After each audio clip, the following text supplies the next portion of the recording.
என் படத்தை பற்றி ஒரு இதை கமெண்ட் போடுறேங்க.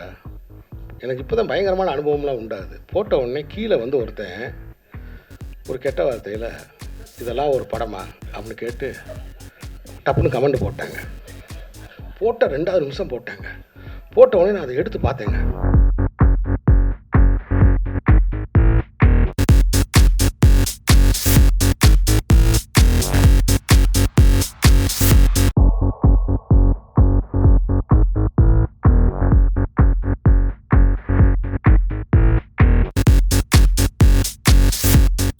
இங்கே நிற்கிறதுக்கு ஆடியோ லான்ச்சு இந்த மாதிரி லான்ச்சுக்கு வர்றதே ரொம்ப சந்தோஷமாக இருக்குது. அதுவும் மேடையிலேருந்து உட்காருதுன்றது வந்து ரொம்ப ரொம்ப சந்தோஷமாக இருக்குது, ரொம்ப நெகிழ்வாக இருக்குது. உங்களெல்லாம் பார்க்குறதுல மறுபடியும் ரொம்ப ரொம்ப சந்தோஷம்.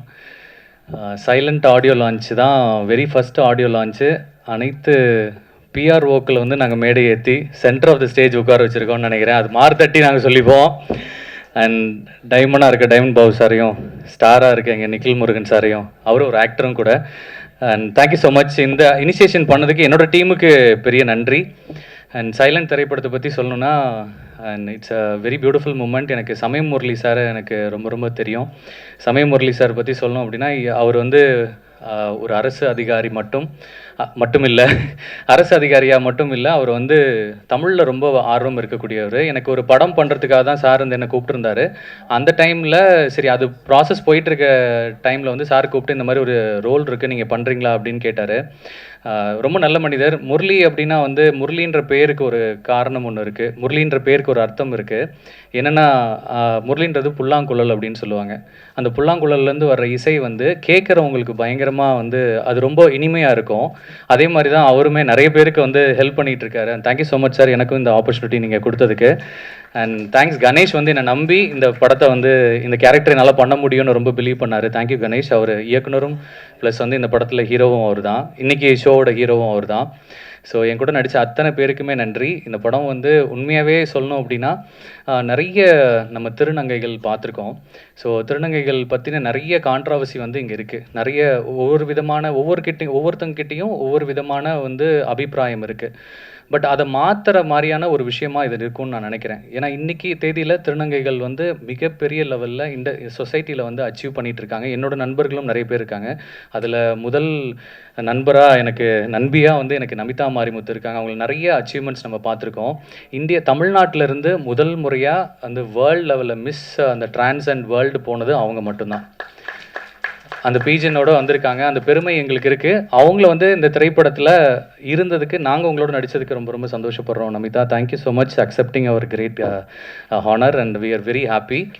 அண்ட் இந்த படம் பார்த்து முடிச்சுட்டு வெளில வரப்போ கண்டிப்பாக திருநங்கைகள் மேலே இருக்க ஒவ்வொரு அபிப்பிராயமும் மாறும், நல்ல விதமாக மாறும்ன்ற நம்பிக்கை எனக்கு இருக்குது. அண்ட் தேங்க்யூ ஸோ மச் எல்லாத்துக்கும் ரொம்ப ரொம்ப நன்றி. அண்ட் எஸ்பிஆர் சினிமாஸ்க்கு ரொம்ப நன்றி. பற்றி எனக்கு சத்தியமாக தெரியாது. அவன் வந்து மூர்த்தி சிறுசாக இருந்தாலும் கீர்த்தி பெருசுன்னு இருக்காங்க. ஸோ டெஃபினட்டாக you lot of achievements is waiting. And சீரராமசாமினா ரொம்ப ரொம்ப நன்றி. எனக்கு அண்ணனை பார்த்தோன்னே ரொம்ப எமோஷனல் ஆகிடுச்சு. And Suresh Kamatchi sir, thank you so much sir. ஒரு சின்ன படங்களுக்கும் நீங்கள் வந்து சப்போர்ட் பண்ணுறதுக்கு, நீங்கள் வந்ததுக்கு எங்களுக்கு ரொம்ப ரொம்ப சந்தோஷம் சார். எனக்கு ரொம்ப ரொம்ப சந்தோஷமாக இருக்குது. ஏன்னா வந்து சைலண்ட் மூவி ஆடியோ லான்ச்சில் இருக்கும். எனக்கு இந்த வாய்ப்பு கொடுத்த டைரக்டர் கணேஷ் சாருக்கும், அதுக்கப்புறம் சமய முரளி சார், அப்போ என்னோடய க்ளோஸ் ஃப்ரெண்ட் முரளி என்னை வந்து இந்த படத்துக்கு அப்ரோச் பண்ணுறப்ப என்ன சொன்னாங்கன்னா, இந்த மாதிரி வந்து திருநங்கை சமுதாயத்தில் இருக்க மாற்றத்தை வந்து மாற்றுறதுக்காக தான் இந்த படம் எடுக்கிறோம், கண்டிப்பாக நீங்கள் வந்து ரோல் பண்ணணும்னு. நான் கண்டிப்பாக பண்ணுறேன் சார் என்ன. அதே மாதிரி இந்த சாங் கேட்டேன்னே எனக்கு ரொம்ப டச்சிங்காக இருந்தது. ஏன்னா வந்து ஒரு திருநங்கையாக நான் வந்து ஜெயிச்ச விஷயத்தை வந்து நான் வந்து பெருமையாக கொண்டாடுற விஷயம் இந்த பாட்டு. ஸோ இந்த பாட்டை நீங்கள் பண்ண நல்லாயிருக்குன்னாங்க. அந்த பாட்டு இன்றைக்கி திரையில் பார்க்குறப்ப ரொம்ப ரொம்ப சந்தோஷமாக இருந்தது. என்டையர் டீமுக்கும் என்னோட மனமார்ந்த வாழ்த்துக்கள். கண்டிப்பாக இந்த படத்தினால திருநங்கை வாழ்வும் மக்கள் மத்தியில் இருக்க அந்த மாற்றமும் மாறும் நம்புகிறேன். நன்றி, வணக்கம். சமயா முரளி அவர்களே வந்து நம்ம கிட்ட வந்து ஃபியூ வேர்ட்ஸ் வந்து சொல்கிறதுக்காக வந்து கூப்பிட்றேன். இந்த ஸ்டேஜில் நிற்கிறதுக்கே எனக்கு பயங்கர சந்தோஷமாக இருக்குது. காலேஜ் படிக்கும்போது இந்த மியூசிக் ட்ரூப்பில் சேருவோமா அப்படின்னு ஒரு பெரிய ஏக்கத்தோடயே நின்றுருக்கேன். அந்த ட்ரம்ஸ் எல்லாம் வாசிச்சுட்டு அப்படியே யாராவது சேர்த்துக்குவாங்களா, அந்த மியூசிக் நம்ம காலேஜ் மியூசிக் ட்ரூப்பில் சேர்த்துக்குவாங்களாங்கிற ஒரு ஏக்கம் ரொம்ப நாள் இருந்துச்சு. அதை தாண்டி இன்றைக்கி ஒரு மியூசிக் டைரக்டர் ஒரு படத்துக்கு மியூசிக் பண்ணியிருக்கோன்னு நினச்சா எனக்கு ரொம்ப சந்தோஷமாக இருக்குது. இந்த ஆப்பர்ச்சுனிட்டிக்கு வந்து இந்த ப்ரொடியூசர் ராம் பிரகாஷ்க்கும், என்னை நம்பி இந்த சான்ஸை கொடுத்த இயக்குனர் கணேஷ் பாண்டிக்கு ரொம்ப ரொம்ப நன்றி. ஏன்னா எல்லாருமே டைரக்டர்ஸ் வந்து யோசிப்பாங்கன்னா புதுசாக ஒரு வாட்டி ஒரு புதுசாக மியூசிக் பண்ணணும்னு நினைக்கிறாரு, பண்ணுவாரா பண்ண மாட்டாரா ஒரு தயக்கத்தை தாண்டி கணேஷ் பாண்டி சார் தான் சொன்னார், நீங்கள் பண்ணுங்கள் சார் நல்லாயிருக்கும் அப்படின்னாரு. அவர் என்னென்ன சுச்சுவேஷன்லாம் சொன்னாரோ அதை உள்வாங்கி என்னால் முடிஞ்ச வரைக்கும் இந்த 3 பாட்டையும் நானே தான் லிரிக்ஸ் எழுதினேன். அந்த டியூன் போடும்போது கூட ஒன்று ஒன்றா உள்வாங்கி இந்த படத்துக்கு என்ன தேவைங்கிறது மாதிரி தான் நான் எழுதினேன். படத்துக்கு பாட்டு எழுத ஆரம்பித்தது வந்து சும்மா ஒரு வாட்டி என் ஒய்ஃபுக்காண்டி எழுத ஆரம்பித்தேன். ஒரு 10 வருட திருமண நாள் நிறைவில் வந்து என் ஒய்ஃபுக்காண்டி ஒரு பாட்டு எழுதினேன். பைந்தமிழ் மகளே வா, பவளக்கொடியே வா, குறுநகை சிலையே வா, அழகையே வான்னு சொல்லி ஒரு பாட்டு எழுத ஆரம்பிச்சது. அதுக்கப்புறம் தந்தையர் ஃபாதர்ஸ் டேயில் வந்து எங்கள் அப்பாவுக்காண்டி ஒரு பாட்டு எழுதினேன். அன்பிலே பேரன்பிலே என்னை ஆள்கிறாய் என் தந்தையே, ஆண்டவன் கோலத்தில் நீ வாழ்கிறாய் என் தந்தையேன்னு ஒரு பாட்டு எழுதிட்டு, உன்னை மெழுகாய் உருக்கி என்னுள் வெளிச்சம் தந்தாய், நான் வாழ்வில் உயரே பறக்க நூலாய் நீயே திரிந்தாயின்னு எழுதி எங்கள் அப்பாவுக்காண்டி ஃபாதர்ஸ் டேயில் வந்து ரிலீஸ் பண்ணேன். எல்லாருமே நம்ம ஜென்ஸ் எல்லாமே ஜெயிச்சிட்டோன்னா எல்லாருமே சின்ன வயசுலேருந்தே அம்மாவை பிடிச்சிட்டே திரிவோம், அம்மா அம்மானே சொல்லுவோம். பட் ஜெயித்தவொன்னே எல்லாருமே அப்பா அப்பான்னு மாறிடுவோன்னு அப்படின்னு எங்கள் அம்மா நினச்சிடக்கூடாதோ அப்படின்ட்டு எங்கள் அம்மாவுக்காண்டி நான் ஒரு பாட்டு எழுதினேன். அந்த பாட்டை மனசுலேயே இருக்கும்போது கணேஷ் பாண்டி இந்த அவர் கதை சொல்லும்போது நான் கணேஷ் பாண்டிகிட்ட சொன்னேன், கணேஷ் இந்த லிரிக்ஸ் வச்சுக்கலாமா, தாயே தாயே என் தெய்வமே, தெய்வத்திலும் ஒரு படி மேல் என் தாய் அவளே அப்படின்ட்டு. அப்பா கடவுள்னு சொன்னேன்னா அம்மா வந்து தெய்வத்திலும் ஒரு படி மேல்னு எழுதி அவர்கிட்ட சொன்னேன்.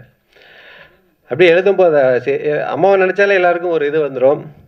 அந்த லைன்ஸ் எரியும் போதெல்லாம் இன்னும் எனக்கு உள்ளுக்குள்ளே இருக்குது. நான் எழுதும்போது அப்படியே ரொம்ப ரசித்து எழுதினேன். என்னை விட எது பெரிது கடல் தான் கேட்டதே, என்னை விட எது பெரிது கடல் தான் கேட்டதே, என் தாயின் பாசம் என்றேன் கடல் பின் வாங்குதே அப்படின்னு எழுதும்போது அது கணேஷ் பாண்டி சொன்ன லைனுக்கும் அந்த பாட்டுக்கும் பயங்கரமாக ஒரு மேட்சாக இருந்துச்சு. தேங்க்ஸ் கணேஷ். வந்து எங்கள் அம்மாவுக்காண்டி எழுதினேன், பட் நீங்கள் ஒரு இந்த பாயிண்ட்டை சொல்லும்போது அதை அப்படியே உள்ளே வச்சுட்டு போது அந்த எனக்கு ரொம்ப சந்தோஷமாக இருக்குது. அதுவும் சித்ரா மேடம் வாய்ஸில் இந்த பாட்டை கேட்கும்போது அதோடய எலிவேஷன் வேறு லெவலில் இருக்குது. ஏன் இந்த 2 லைனையும் சொல்கிறேன்னா, ஒரு அப்பா வந்து ஒரு கடவுள், அம்மா கடவுள் ஒரு படி மேல்னு நம்ம எல்லாம் சொல்கிறோம். இந்த 2 பேரோட பாசம் எவ்வளோ பெருசுன்னு நமக்கு தெரியும்.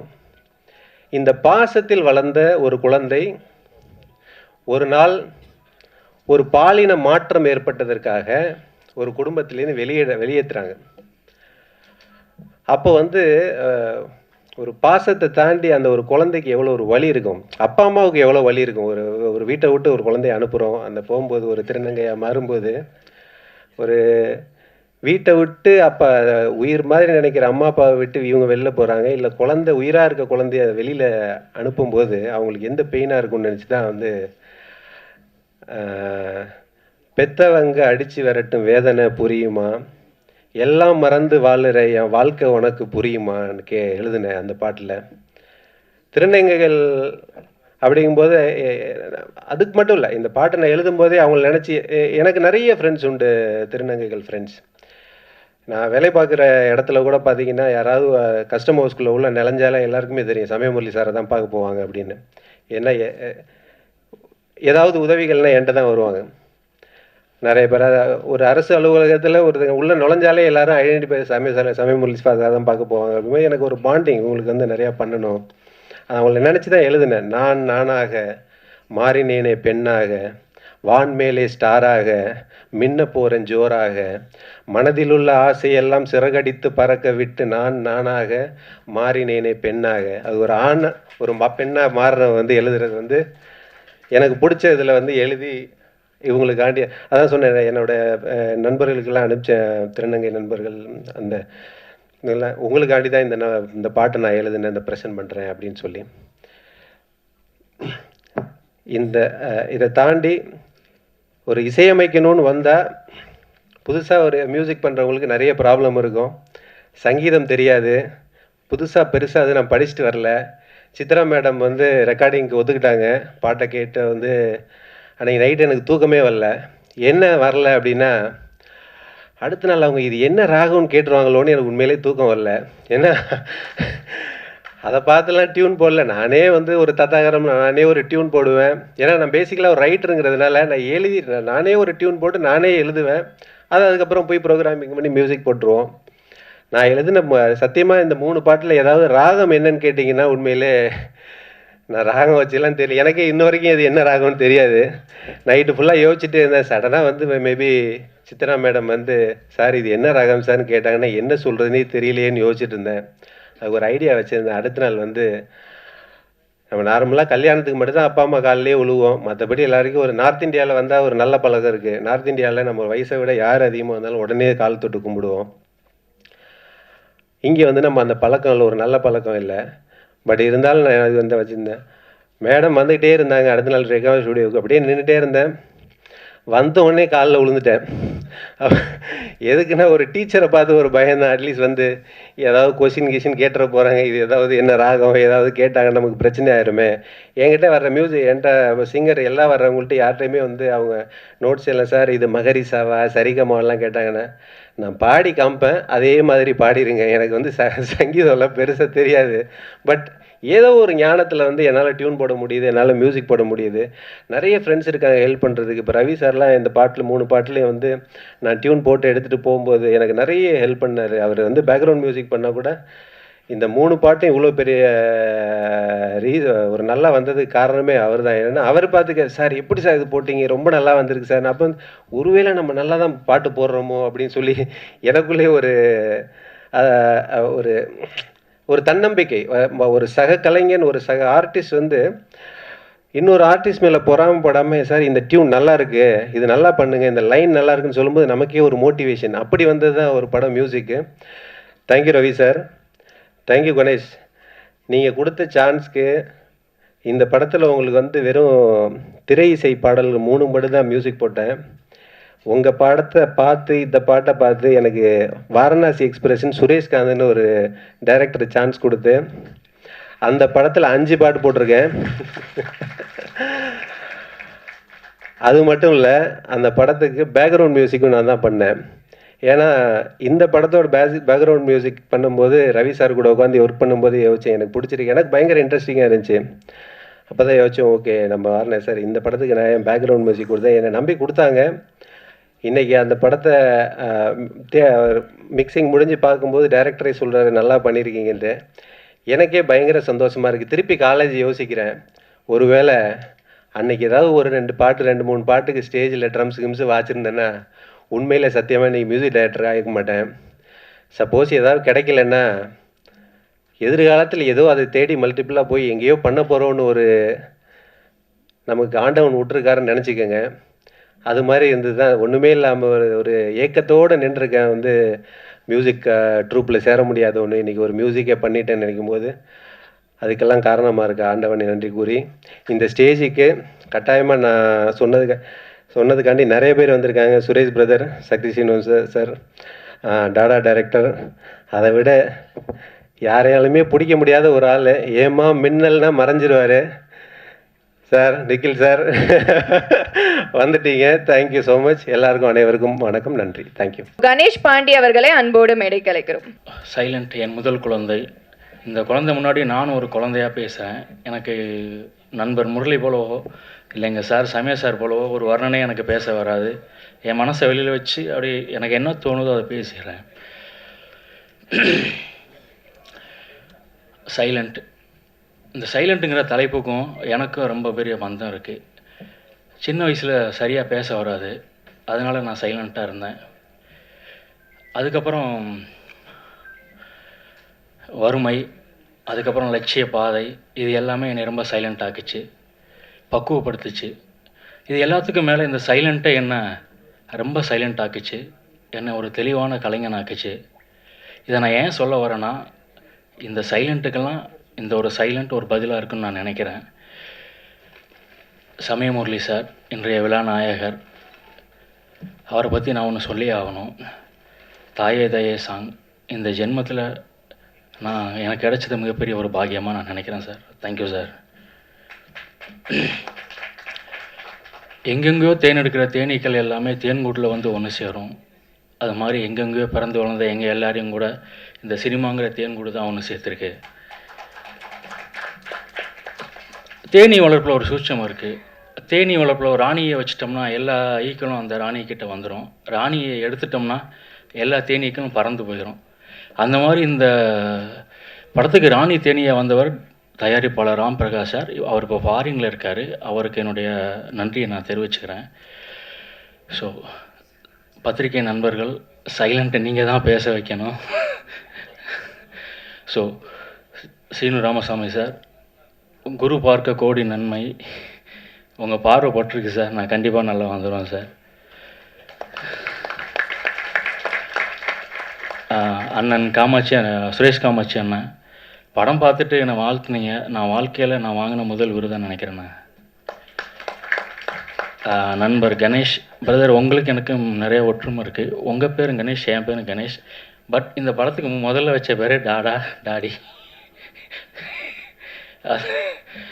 சரி, நீங்கள் வந்து ரொம்ப பெரிய சந்தோஷம் பிரதர். இது எல்லாமே இயற்கை தான் நடத்துதுன்னு நினைக்கிறேன். ஏன்னா யார் யார் இங்கே வரணுங்கிறத இயற்கை தான் முடிவு பண்ணியிருக்கு. இங்கே வந்த எல்லாருக்குமே நான் என்னுடைய பேரண்ட்ஸாக நினைக்கிறேன். ஏன்னா இந்த ஒரு இடத்துல என்னை பார்த்து சந்தோஷப்படுறதுக்கு என் பெற்றோர்கள் இல்லை, உயிரோடு இல்லை. அதனால் அந்த ஸ்தானத்தில் இங்கே வந்த எல்லாருடைய பாதம் தொட்டு நான் உங்களை பெற்றோராக நினைக்கிறேன். எனக்கு இதுக்கு மேலே சரியாக பேச வரல. வணக்கம், நன்றி. உண்மையிலே இது ரொம்ப ஆச்சரியமான ஒரு மேடை. ஏன்னா கிட்டத்தட்ட நான் ஒரு இயக்குனராகி ஒரு 17-18 வருஷம் ஆயிடுச்சு. ஒரு நியூஸை 2 பிஆர்ஓவுக்கு அனுப்பிச்சிங்கன்னா அந்த பத்திரிக்கை வரவே வராது.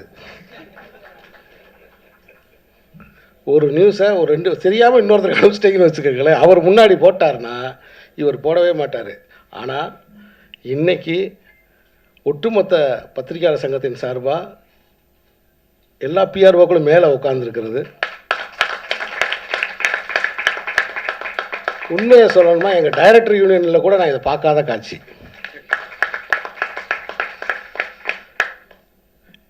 முதல்ல இந்த விழாவுக்கு என்னை அழைச்ச ஹேமந்துக்கு என்னுடைய மனப்பூர்வமான இதயபூர்வமான வாழ்த்துக்களை தெரிவிச்சுக்கிறேன். ஏன்னா 2012 வந்து ஒரு மெலிந்த பையனா, கொஞ்சம் மெலிந்த பையனா பிஹைண்ட் வுட்ஸ்லேருந்து ஒரு தம்பி தொடர்ந்து என்னை ஃபாலோ பண்ணி ஒரு பேட்டி நானும் அவரும் என்னை எடுத்தாங்க அவங்க. அப்போ நானும் அவரை மாதிரி தான் இருந்தேன். ஆனால் இப்போ பார்க்கும்போது நானும் அவரும் சமமாக இருக்கிற மாதிரி இருக்கேன். ஆனால் அவர் என்ன கொஞ்சம் ஜாஸ்தியாக இருக்காப்புல. ஸோ ஹேமந்த் எனக்கு ஃபோன் பண்ணி, சார் நான் பிஆர்ஓ ஆகிறேன் சார், நீங்கள் வந்து என்னை வாழ்த்தணும்னு சொன்னாப்புல. நான் ரொம்ப சந்தோஷப்பட்டேன். ஹேமந்த் ஃபஸ்ட்டு என்னை பேட்டி எடுத்த அந்த நாள் எனக்கு ஞாபகத்துக்கு வந்துச்சு. அடடா, நம்மளை ஃபாலோ பண்ணி நம்மளை வந்து அந்த படத்துக்காக நமக்கு வந்து நின்னாப்புலையே. அதுக்கப்புறம் தொடர்ந்து அதை பற்றி நிறைய ரிவ்யூஸ்லாம் எனக்கு போட்டாப்புல.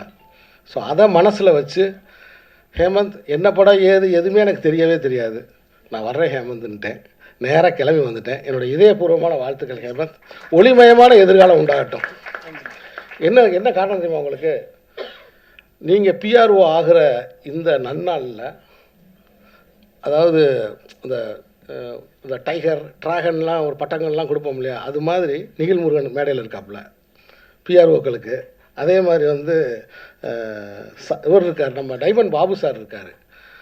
அப்படியே டைமண்ட் பாபு சார் இப்போ பார்க்கும்போது எனக்கு ஃபிலிம் நியூஸ் ஆனந்தன் சார் ஞாபகத்துக்கு வருது. அப்படியே கொஞ்சம் கொஞ்சமாக அவங்க அப்பாவாக மாறிக்கிட்டு இருக்காப்புல. பார்த்தீங்கன்னா தெரியும் எனக்கு. அவரை பார்க்கும்போது டக்குன்னு அப்பா ஞாபகம் எனக்கு வந்துச்சு. அதே மாதிரி மேடையில் பத்திரிகையாளர் சங்கத்திலேருந்து மேடையில் வந்து இதயபூர்வமாக வந்து உங்களை வாழ்த்தி மாலை போட்ட நம்ம சகோதரர்கள். ஸோ அப்படி இவ்வளவு பேரோட ஆசீர்வாதம், மூத்தோர்களின் ஆசீர்வாதம் உங்களுக்கு இருக்குது. அதனால் உங்களுக்கு வெற்றி உறுதி. வாழ்த்துக்கள். என்னுடைய அன்பு நண்பர், தயாரிப்பாளர், இயக்குனர் சுரேஷ் காமாட்சி அவர்கள் வந்து இந்த மேடைக்கு என் பக்கத்தில் அமர்ந்திருக்காரு. 3 அற்புதமான படைப்புகளை கையில் வச்சுருக்காரு. தமிழ் சினிமாவில் அடுத்து டாக் ஆஃப் த கோடம்பாக்கம்னா அவர் வச்சுருக்கிற படம் தான். என்னுடைய அன்பு நண்பன் ராமுடைய இயக்கத்தில் வரப்போகிற 7 கடல் 7 மலை 7 கடல் 7 கடல் 7 மலை அப்படிங்கிற படம். அப்புறம் அண்ணன் பாலா அவர்களுடைய திரைப்படம். அதுக்கப்புறம் வந்து ராஜா கிளி. இப்படி 3 படங்கள் வந்து அடுத்தடுத்து வரப்போகுது. நாட் ஒன்லி சைலண்ட் மூவி, சின்ன படம் எடுக்கிற எல்லாரையும் ஆதரிக்கக்கூடிய ஒரு தயாரிப்பாளர்.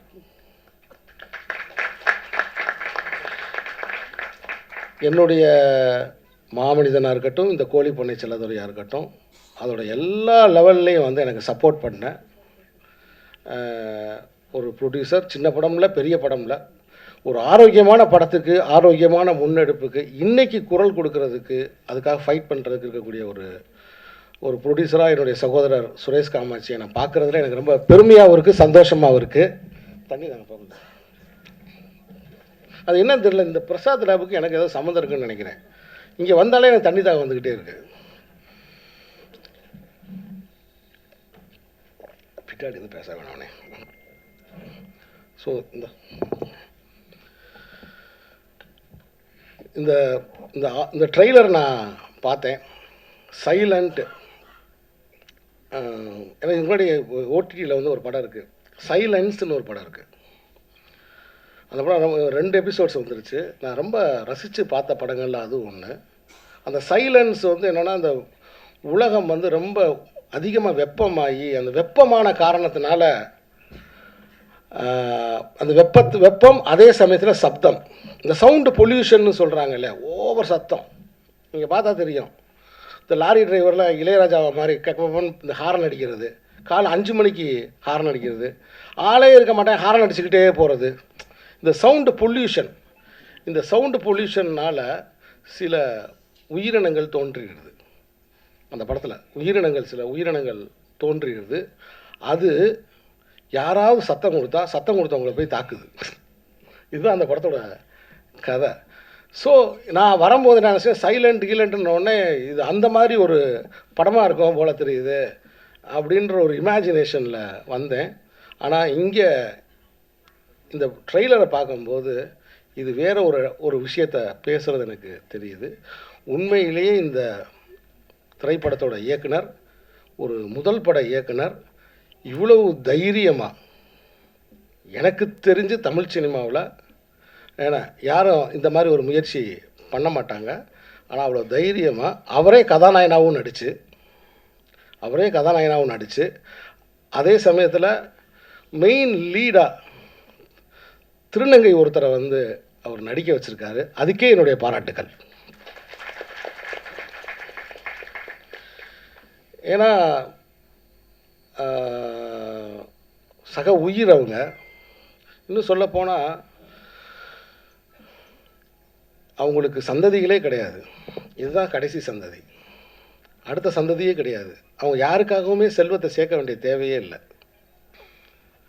அவங்க தனி சொத்து மனப்பான்மையே இல்லாத ஆட்கள்னால் என்னை பொறுத்த மட்டும் திருநங்கைகள் தான்.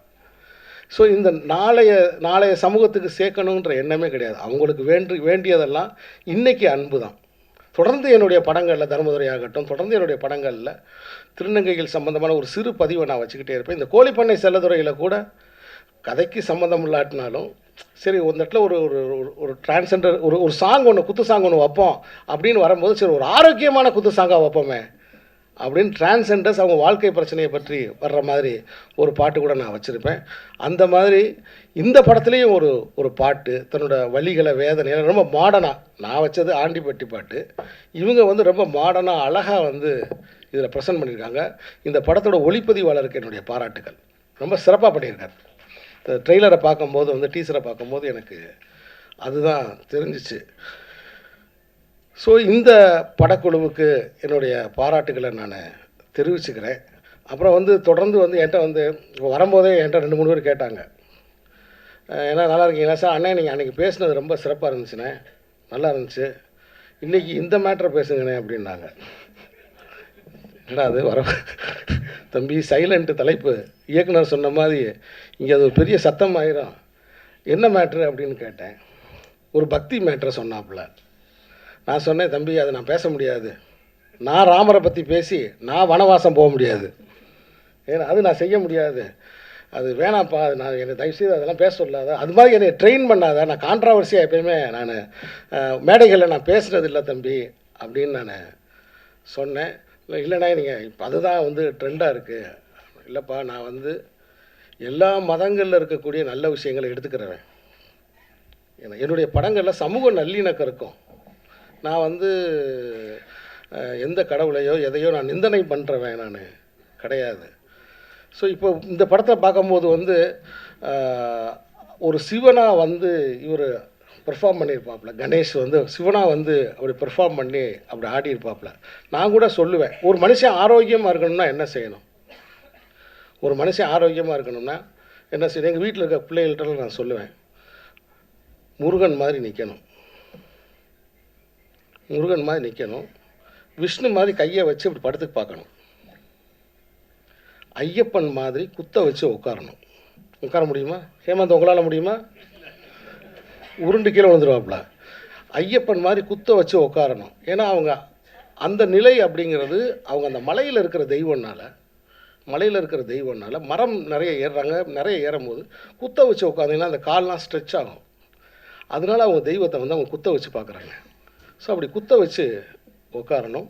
சிவன் மாதிரி ஒரு காலை தூக்கி வச்சு ஆடணும். விநாயகர் மாதிரி சம்மணம் போட்டு உட்காரணும். இந்த 4 நிலைகளை கண்டினியூஸாக நீ செஞ்சேன்னா நீ ஆரோக்கியமாக இருப்ப. இதை சொல்கிறதுக்கு தான் இந்த தெய்வங்களை இவங்க படைச்சிருக்காங்க. ஸோ அதனால் இந்த எல்லா மதங்களையும் நான் வந்து அந்த எல்லா மதங்களில் இருக்கக்கூடிய நல்ல கருத்துக்களை நான் எடுத்துக்கிறவன். என்னுடைய படங்களில் எல்லோரும் ஒற்றுமையாக இருக்கணுன்ற சமூக நல்லிணக்கத்தை வலியுறுத்தக்கூடியவன். அதனால் தயவுசெய்து இந்த சிக்கலில் மட்டும் என்னை மாட்டி விடாதப்பா, நான் பேச மாட்டேன் அப்படின்னு. இல்லைண்ணே, அந்த விமர்சனத்தை பற்றி ஒன்று பேசுனீங்க இல்லைண்ணே, அதுதான் முடிஞ்சு போச்சேப்பா, அதை பற்றி மறுபடியும் என்னப்பா பேசணும் அப்படின்னு கேட்டேன். இல்லைண்ணே, தயவுசெய்து அதை பற்றி இன்னும் 2 வார்த்தை சொல்லுங்கண்ணே. இங்கே பாரு, நான் சின்ன வயசாக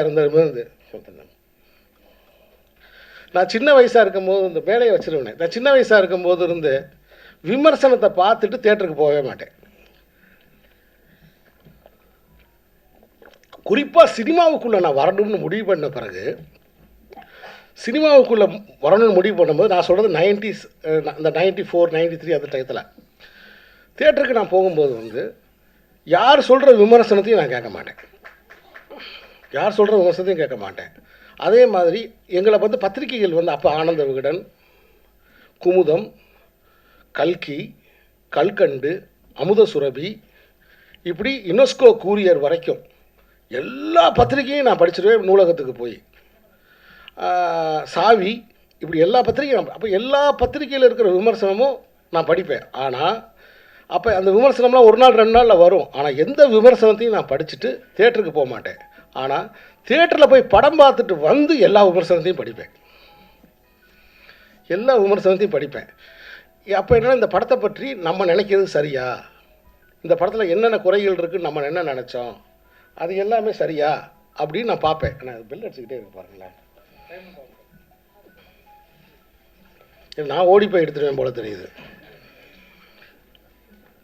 சரியா அப்படின்னு ஒரு பயிற்சிக்காக திரும்ப நான் படித்து பார்ப்பேன். இப்படி தான் ஒரு படத்தை என்னோடய ரூம்மேட்டு சென்னையில் இருக்கும்போது அந்த படம் நல்லா இல்லைன்னு சொல்லிட்டாங்க. முத்துன்னு ஒரு படம், ரஜினி சார் நடித்த அந்த முத்து படத்தை அவருக்கு பிடிக்கல போல தெரியுது. இந்த படம் நல்லா இல்லைன்னு சொல்லிட்டாப்புல. நான் அதனாலே ஒரு 2 நாள் கழித்து போவோன்ட்டு அப்படியே விட்டுட்டேன். உட்கார முடியாது தலைவா அப்படின்னு என்கிட்ட சொல்லிட்டாப்புல. அப்படி சொல்கிறாப்புலன்ட்டு.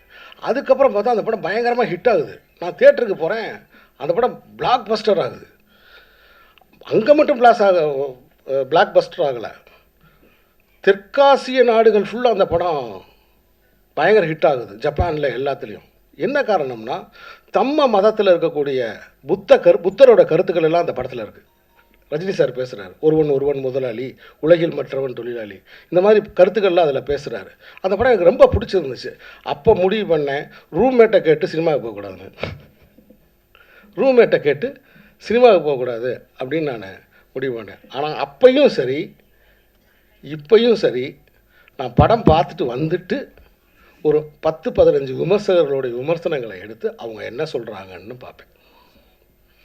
என்ன சொல்கிறாங்கன்னு அப்படி பார்க்கும்போது, நம்ம பார்க்காத கோணத்தில் இந்த விமர்சகர் பார்த்துருக்காருன்னு ஆச்சரியப்படுவேன். இது என்னுடைய பழக்கம், இது நான் நடைமுறையில் வச்சுருக்கிற பழக்கம். மற்றபடி சிறு படங்களுக்கு இப்போ நான் உங்கள் முன்னாடி நிற்கிறேன்னா, சிறு படங்களை, பெரிய படங்களை பற்றி எனக்கு தெரியாது. ஏன்னா பெரிய படங்கள் பெரும்பான்மை வியாபாரத்தில் வந்து கரையேறி வந்து நின்றும், தியேட்டரில் வந்து கரையேறி வந்து நின்றும், அவ்வளோ விளம்பரம் பண்ணுவாங்க, போஸ்டர் ஒட்டுவாங்க, எல்லாமே செய்வாங்க. ஆனால் சிறு படங்களுக்கு கைப்பிடிச்சு மக்களுக்கு அடையாளம் காட்டினதுன்றது பத்திரிகையாளர்கள் தான், விமர்சனங்கள் தான். அப்போ சிறு படங்களுக்கு இன்றைக்கு தேவை வந்து ஆரோக்கியமான விமர்சனங்களும் வழிகாட்டுறதும் தான்ன்றது என்னுடைய தாழ்மையான கருத்து. ஏன்னா இப்போ சமீபத்தில் வந்து பராரின்னு ஒரு படம், புதுமுகங்கள் நடித்த பராரின்னு ஒரு படம், ரொம்ப ஒரு சென்சிட்டிவான ஒரு இஷ்யூவை வச்சு நல்லா இருக்குன்னு சொல்கிறாங்க. ஆனால் அந்த வாசலில் வச்சு அந்த ஆடியன்ஸ் ரிவ்யூ கேட்பீங்க இல்லையா, அந்த மாதிரி ரிவ்யூஸ்லாம் நிறைய வராதனால அந்த படம் தேட்டருக்கு வந்திருக்கானே தெரியாமல் போயிடுச்சு. அதனால் என்னுடைய தயாரிப்பாளர் சங்க தயாரிப்பாளர் சங்கத்தோட தொடர்பில் இருக்க சுரேஷ் காமாட்சி அவர்கள் மேடையில் இருக்கார். ஒரு இயக்குனராக நான் கேட்டுக்கிறது, சில கட்டுப்பாடுகளோட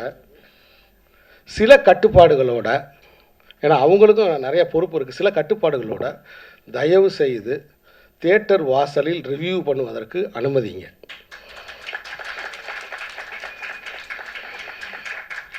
பெரிய படங்களுக்கு அனுமதிங்க, சிறிய படங்களுக்கும் அனுமதிங்க. தியேட்டர் வாசல் ரசிகர்கள்ட்ட கேட்குறதுக்கு நீங்கள் மக்களுடைய கருத்தை அவங்க வாங்கி போட போகிறாங்க.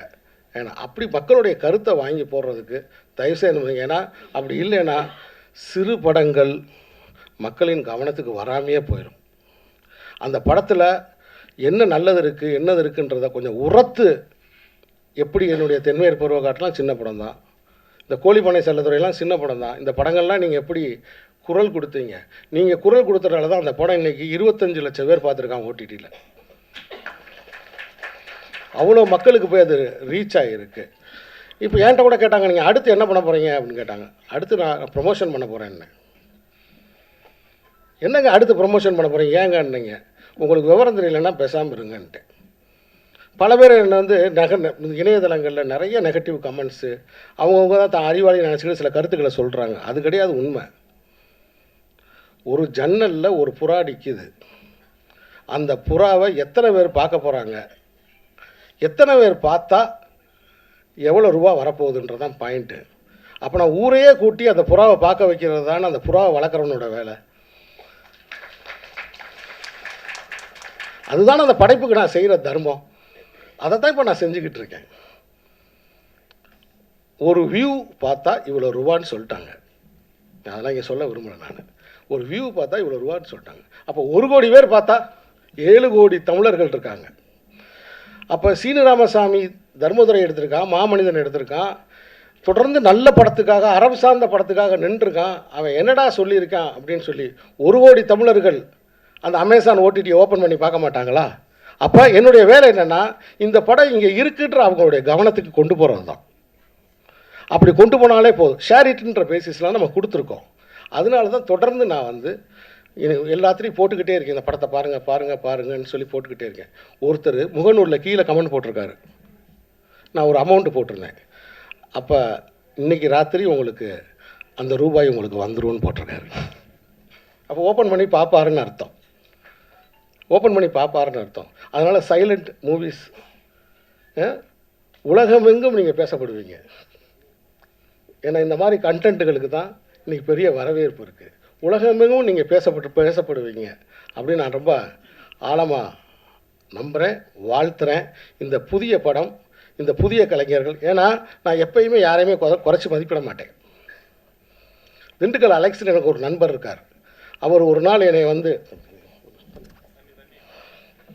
ஒன்றை மட்டும் பேசிட்டு போயிடுறேன், ஏன்னா நான் பேசுகிறது எய்த்தாப்பில் உட்காந்துருக்கிறவங்களேன்னு உங்களுக்கு தெரியும். திண்டுக்கல் அலெக்ஸ்னு என்னுடைய நண்பர் ஒருத்தர் இருந்தார். ஒரு நாள் வந்து அப்போ வந்து என்னை பணம் கொடுக்கணும் வான்னு சொல்லி கூப்பிட்டார் ஒரு ஆளுக்கு. சரி நான் வரேன், அப்போ சின்ன பையன் நான் கூட வந்தேன். வந்தால் அவர் ஒரு ஜீப் ஒன்று வச்சுருப்பார் எப்பயுமே, அந்த ஜீப்பில் தான் என்னை கூப்பிட்டு வந்தாப்புல. Location manager, Dindigul location manager. Vathalagundu bus ஸ்டாண்டில் 2 பேர் நின்னாங்க. ஒருத்தர் ஒல்லியாக நின்னார், ஒருத்தர் வந்து கொஞ்சம் அவரோட கொஞ்சம் பரவாயில்லன்ற மாதிரி இருந்துச்சு, கண்ணாடி போட்டிருந்தார். இது 2 பேரையும் பார்த்து என்னண்ணே, இல்லைப்பா இவர் தான் டைரக்டர், இவர் ஹீரோ, இவருக்கு நான் பணம் கொடுக்குறக்கா அவங்க அப்பா ஃபோன் பண்ணி பணம் கொடுக்க சொன்னார், அதான் அந்த ரூபாயை கொடுக்குறக்கா அவனு. யாருண்ணே ஹீரோ? அப்படியாண்ணே. நான் அப்போ கொஞ்சம் ஃபாரின் ஃபிலிம்ஸ்லாம் நான் கொஞ்சம் பார்ப்பேன். ஏதோ வெளிநாட்டு படம் மாதிரி எடுப்பாங்க போல தெரியுது அப்படின்னு நினச்சிட்டு ரொம்ப ஆச்சரியமாக பார்த்தேன். நான் அன்றைக்கி ஆச்சரியமாக பார்த்தவர் வந்து தனுஷ். பக்கத்தில் இன்னொரு செல்வராகவன். அன்றைக்கி பக்கத்தில் இன்னொரு செல்வராகவன். இது தனுஷ் அவர்கள்ட்டே நேரில் பார்க்க போய் நான் சொன்னேன். ஸோ அப்போ திண்டுக்கல் அலெக்ஸ் வந்து கஸ்தூராஜா சார் பசங்க அப்படின்னு சொல்லி பணம் கொடுத்துட்டு அவங்க வாங்கிட்டு ஒரு கார் எடுத்துகிட்டு மேலே அப்படியே போயிட்டாங்க. ஸோ ஆனால் இன்றைக்கி ஒரு நடிப்பு அரசனா அவர் சாதித்த சாதனைகள் எவ்வளோ, அது மாதிரி தான் முதல்ல முளைக்கும் போது யாரையுமே இந்த உலகத்தில் இருக்கக்கூடிய யாரையுமே நான் குறைவாக நினச்சதில்லை. இந்த ஒரு டைரக்ஷன் பண்ணி ஒரு திருநங்கையாக நடித்து இந்த படத்தில் நீங்கள் வந்து ஒரு ஒரு ஒரு திரைக்கதை வசனம் இன்னொருத்தர்கிட்ட வாங்கி அவர் பாடல்களை நீங்கள் பயன்படுத்தி ஒரு ஃபிலிமை நீங்கள் கொண்டு வந்திருக்கீங்க அப்படின்னா அதுவே மிகப்பெரிய சாதனை. உங்களுக்கு ஒளிமயமான எதிர்காலம் உண்டாகட்டும்னு நான் வாழ்த்துறேன். ஸோ இவ்வளோ நேரம் என்னுடைய உரையை பொறுமையாக கேட்ட உங்களுக்கு என்னுடைய அன்பு வணக்கம். தயவு செய்து 2 வரியை மட்டும் கட் பண்ணி போட்டு என் கதையை முடித்து விட வேண்டாம் என்று மிக தாழ்மையுடன் கேட்டுக்கொள்கிறேன். அதாவது ஒன்றும் இல்லைங்க, என் படத்தை பற்றி ஒரு இதை கமெண்ட் போடுறேங்க. எனக்கு இப்போ தான் பயங்கரமான அனுபவம்லாம் உண்டாகுது. போட்ட உடனே கீழே வந்து ஒருத்தன் ஒரு கெட்ட வார்த்தையில் இதெல்லாம் ஒரு படமா அப்படின்னு கேட்டு டப்புன்னு கமெண்ட் போட்டாங்க. போட்ட 2வது நிமிஷம் போட்டாங்க. போட்ட உடனே நான் அதை எடுத்து பார்த்தேங்க. இந்த பயலை நம்ம எங்கேயோ பார்த்துருக்கோம் மேடம், இவனை எங்கேயோ நம்ம பார்த்துருக்கோம், இவன் பேர் எங்கேயோ கேள்விப்பட்டிருக்கோம். ஏன்னா அவனை உத்து பார்க்குறேன். எனக்கு ஞாபகம் வந்துச்சு கொரியர் ஆஃபீஸு. ஒரு கொரியர் ஆஃபீஸில் இந்த ஒரு பையனை நம்ம பார்த்தோமா ஞாபகம். வடபழனிக்கு நேராக வந்தேன். டிரைவர் இல்லை, பைக் எடுத்துக்கிட்டு நேராக வந்துட்டேன். 11 மணி ஞாயிற்றுக்கிழமை வந்தால் அன்றைக்கி கொரியர் ஆஃபீஸை அவங்க திறந்துருக்காங்க, வேலை செஞ்சுக்கிட்டு இருக்காங்க. இந்த பையன் உட்காந்துருந்தான். ஏடா தம்பி வாங்க வாங்க அப்படின்னா, அம்மா எதுக்கு நான் இப்படி கமெண்ட் போட்டேன் அப்படின்னு அவசியம். இதுவாண்ணா? இது என்னண்ணா அது? ஓ இது உங்கள் படமாண்ணா? ஆமாடா என் படம் தான்டா. ஏன் இந்த கமெண்ட்டை போட்ட நீ? மொக்கேன்னு போட்டிருக்கிய, இதெல்லாம் ஒரு படமானு போட்டிருக்கிய, ஏன் இதை போட்டடான்னு நான் கேட்டேன். உடனே அண்ணா சாரிண்ணா நான் அந்த படம் இன்னும் பார்க்கலண்ணா அப்படின்னா. சரிடா பார்க்கல ரைட்டு, பார்க்காத படத்தை எப்போ நீ மொக்கேன்னு போடுவேன்னு கேட்டேன். இல்லைண்ணா என் ஃப்ரெண்டு எஃபியில் எழுதியிருந்தாண்ணா. யாரா அவன் ஃப்ரெண்டுன்னு பேசிக்கிட்டு போய் என் ஃப்ரெண்டு வந்துட்டான். ஏன்னா அன்றைக்கி 12 மணி வரைக்கும் தான் கடையை மூட்டிட்டு கூப்பிட்டு போகிறதுக்கு என் ஃப்ரெண்டு வந்துட்டான். அவனை பிடிச்சிட்டேன். ஏய் அவன் என்ன சொல்கிறான், நானும் இன்னும் படம் பார்க்கலண்ணா, நான் வந்து இன்னொருத்தனோட இதை வந்து ஸ்டேட்டஸை நான் ஷேர் பண்ணியிருந்தேன், அதை இவன் பார்த்துருக்கான், அதனால தானே நாங்கள் போட்டோம், சாரிண்ணா நாங்கள் டெலீட் பண்ணிடுறோம்ண்ணா. நீ டெலீட் பண்ண வேண்டிய தேவையில்லை, நான் பிளாக் பண்ணிட்டேன். சரியா? தயவுசெய்து இனிமேல் படத்தை பார்த்துட்டு அதை பற்றி கருத்து போடுங்கடா, இல்லைன்னா உங்களோட கொரியருக்கே நான் வரமாட்டேன் அப்படின்னேன். சரிங்கண்ணா. சரி இதாவது பரவாயில்லண்ணா. இன்னொரு பயங்கரமான அனுபவம் எனக்கு. நான் தானே கவிதைகள் அப்பப்போ போட்டுக்கிட்டே இருப்பேன் எஃபியில். போட்ட உடனே நைஸ் வெரி குட் அப்படின்னு ஒருத்தன் போட்டுக்கிட்டே இருப்பேன். சரின்னு பார்த்துட்டே விட்டுட்டேன். அப்புறம் ஒரு நாள் வந்து இந்த சங்கீதாவில் சாப்பிட்றதுக்காக உட்காந்துருக்கும் போது ஒருத்தர் வந்தாப்புல வந்து, குட் மார்னிங் சார். ஆனால் குட் மார்னிங் சார், நான் வந்து உங்களை எஃபியில் ஃபாலோ பண்ணுறேன் சார். அப்படிங்களா? ஆமாம் சார், இந்த பாருங்கள் சார் அப்படின்னு காமிச்சா இவர் தான் இந்த நைஸ் ஓகேன்னு போட்டிருக்கேன் கவிதைக்கு. ஆனால் அவர் ஃபேஸை பார்த்தா நார்த் இந்தியனாக இருக்காப்புல, மகாராஷ்டிராவில் வந்து இங்கே சூப்பர் ஸ்டார் ஆகணும்னு வந்திருக்காப்புல. சொல்கிறது புரியுதா உங்களுக்கு? அங்கேருந்து வந்து ரஜினி சாரை இன்ஸ்பிரேஷனாக எடுத்துக்கிட்டு அங்கேருந்து இங்கே வந்திருக்காப்புல. ஏன்னா கையை காமிச்சு நைஸ் ஓகேன்னு. நான் கேட்டேன், இங்கே வா, இந்த கவிதையை நீ படிச்சியான்னு கேட்டேன். இது உனக்கு தமிழ் படிக்க தெரியுமான்னு கேட்டேன். இல்லை சார் எனக்கு படிக்க தெரியாது சார். அப்புறம் ஏன் நைஸ் நைஸ்ன்னு போடுறேன்னு கேட்டேன். இல்லை சார் உங்களை சப்போர்ட் பண்ணலான்னு நினச்சேன் சார். என்னை எதுக்கே என் கவிதையே படிக்காமல் என்னை எதுக்கே நீ சப்போர்ட் பண்ணணுங்கிறான். இல்லை சார் நீங்கள் தான் விஜய் சேதுபதினு சொன்னாங்க. இதெல்லாம் உங்கள்கிட்ட காமிச்சு உங்கள் ஆஃபீஸில் வந்து பார்த்து ஒரு சான்ஸ் கேட்கலான்னு நினச்சேன். சரி எந்த ஊரியா நீ? பூனே சார். இனிமேல் என் ஆஃபீஸுக்கு வா, ஆடிஷன் நடக்காமல் வந்து பாரு, ஆனால் வந்து நைஸுன்னு மட்டும் என் கவிதைக்கு போடாத அப்படின்னு சொல்லிட்டு இப்படி இணையதளத்தில் இந்த மாதிரி சமாச்சாரங்கள்லாம் நடந்துக்கிட்டு இருக்கு. ஸோ மகிழ்ச்சி. சைலண்ட் குழுவினர்களுடைய வாழ்த்துக்கள். இந்த படத்தை மக்கள் மன்றத்துக்கு கொண்டு செல்லுங்கள். பத்திரிகை நண்பர்களே, மீண்டும் சந்திப்போம். வணக்கம். கணேஷ் கே பாபு டாடாவோட டைரக்டர் அவர்களை அன்போடு அழைக்கிறோம். சினிமாவுக்கு வந்த நாள்லேருந்து டைமண்ட் பாபு சாரையும் நிக்கில் சாரையும் ஒரு ஆடியோ லான்ச்சில் உக்காந்து பார்த்ததே கிடையாது. நான் ஃபஸ்ட் டைம் பார்க்குறேன். அதுவே ரொம்ப ஆச்சரியமாக இருக்குது. ஸோ எனக்கு இந்த படத்தோட கனெக்ஷன் வந்து படத்தை ரிலீஸ் பண்ணுற ராஜா சேதுபதி அவர் என்னோட இன்ஸ்டியூட் சீனியர். ரொம்ப சினிமாவை நேசிக்கக்கூடிய ஒரு மனிதர். எப்போ பார்த்தாலும் 24 மணி நேரம் சினிமாவை பற்றி பேசி சினிமாவில் ஒரு விஷயம் பண்ணிகிட்டே இருக்கணும்னு சொல்லி கண்டென்ட் அவ்வளோ நல்ல கண்டென்ட் பேசிகிட்டே இருக்கக்கூடிய ஒருத்தர். எனக்கு அதை அவர் ஒரு ப்ராஜெக்டோட அசோசியேட் ஆகிருக்காருன்னா கண்டிப்பாக அது ஒரு நல்ல படமாக இருக்குன்றது தான் எனக்கு ஒரு நம்பிக்கை. கூப்பிட்டதுக்கு ரொம்ப நன்றி. அதே மாதிரி கணேஷ் அவரோட டைரக்ஷன் அப்படின்னு தெரியல, இப்போ ட்ரெய்லர் பார்த்து பர்ஃபார்மன்ஸ் அப்படி பண்ணியிருக்காரு. உங்களுக்கும் வாழ்த்துக்கள். நல்ல டைரக்டராக வந்துடுவீங்க. ஆனால் நம்பிக்கை இருக்குது, நல்ல ஒரு பெரிய நடிகராக வந்துடுவீங்கன்ற ஒரு நம்பிக்கை இருக்குது. கண்டிப்பாக அவ்வளோ நுணுக்கமாக நிறைய விஷயங்கள் பண்ணியிருக்காரு. அவருக்கும் வாழ்த்துக்கள். மற்ற எல்லாருக்குமே இந்த அண்ட் சினிமாட்டோகிராஃபர் சொல்லி மென்ஷன் பண்ணும், ரொம்ப ரொம்ப நல்லா பண்ணியிருக்காரு சினிமாட்டோகிராஃபர். அவருக்குமே ராஜா சேதுபதி வந்து கண்டென்ட்டாகவும் சொல்லிவிட்டு இந்த படத்தோட பட்ஜெட்டுன்னு ஒன்று என்கிட்ட சொன்னார். அது நான் நம்ப மாட்டேன். அந்த பட்ஜெட்டில் இந்த விஷுவல் வந்து எனக்கு சிங்க் ஆகல. அவ்வளோ சூப்பராக பண்ணியிருக்காங்க. மியூசிக்கும் சரி. அதே மாதிரி ஹேமந்த் அவர் இருக்கார் அங்கே, அவருக்கும் வாழ்த்துக்கள். ஃபஸ்ட்டு படம் அவருக்குன்ற மாதிரி நிறைய பேருக்கு இது ஃபஸ்ட்டு படமாக இருக்குது. எல்லாருக்குமே வாழ்த்துக்கள். அதே மாதிரி பிரதர் உங்களுக்கு, மேம் உங்களுக்கு எல்லாருக்குமே வாழ்த்துக்கள். மியூசிக் டைரக்டர் அவர் ரொம்ப இன்ஸ்பைரிங்கான ஒரு ஸ்டோரி, அது கேட்டாலே ரொம்ப சந்தோஷமாக இருக்குது. கூட்டத்துக்கு ரொம்ப நன்றி. எல்லாருக்கும் வாழ்த்துக்கள். நன்றி. மாநாடு படத்தோட ஃபிலிம் ப்ரொடியூசர் சுரேஷ் காமாட்சி அவர்களை அன்போடு அழைக்கிறோம். இந்த படத்தை நான் பார்த்துட்டேன் ஆல்ரெடி. நான் பார்த்து ஒரு 2 months ஆகுது. இந்த படத்தில் வந்து இசையமைச்சிருக்கிறது வந்து நம்ம சமயமொழி சார்.